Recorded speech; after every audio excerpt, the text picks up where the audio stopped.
I wanted to make a quick video on the do's and don'ts of using the Mah Jongg highlighters while you're playing, like as a beginner, okay?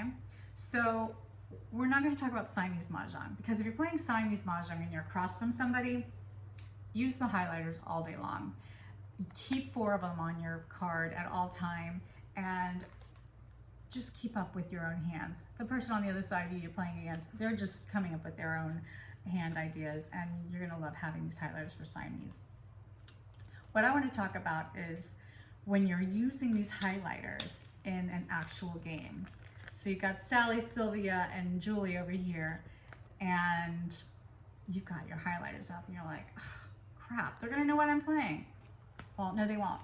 Granted, if you have one highlighter on here, just one, you know, you bought a set of 3 or you bought a set of 4, or you were taught by someone and they gave you one highlighter, well, you know what? Go on my website and purchase a pack of a set of 3 highlighters or 4 and keep them on your card at all times. And then when you're playing and you go through the Charleston, fine, put a highlighter on something that you're considering following, pick up another highlighter on hopefully a backup hand that you're considering, that's something similar or something you could transition into. Always have that, a backup hand. These highlighters are perfect for that. And then note to yourself, all right, I'm following my A game because these are my favorite highlighters. My pink one is my favorite, so that's what I'm putting it on. Don't ever tell your friends that, but you put your pink highlighter, and that's the one you know is your primary hand, and your backup hand is, say, the yellow one or whatever, the other color, orange or blue.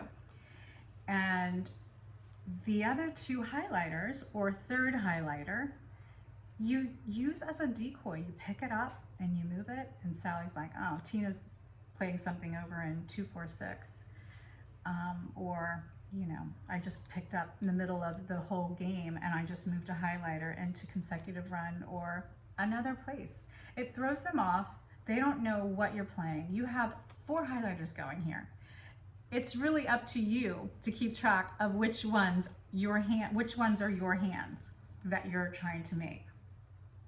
So using one highlighter, it's not really the smartest way to use the highlighters.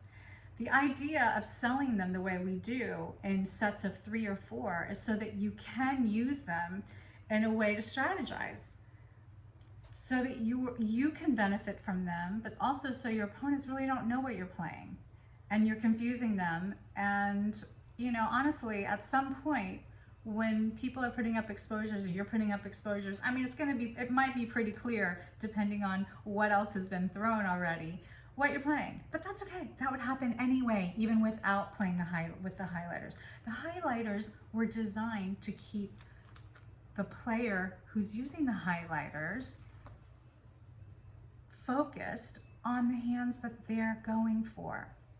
So just keep that in mind, that they're for you, so that you stay calm, you don't mess up and expose a Kong when you meant to only do a Pung, or, you know, so that you can quickly see what hand you're playing, because I know I'm following the pink highlighter, and, oh, I don't need that 3-bam. They were designed for beginners. They were designed for teachers who were teaching people to learn to play the game. And then they just fell in perfect line with Siamese Mahjong. They're just the perfect complement for Siamese. This helps you learn the card. These will help you learn the different hands on the card, play Siamese Mahjong with this card, but mainly use these highlighters to help you stay on track. All right?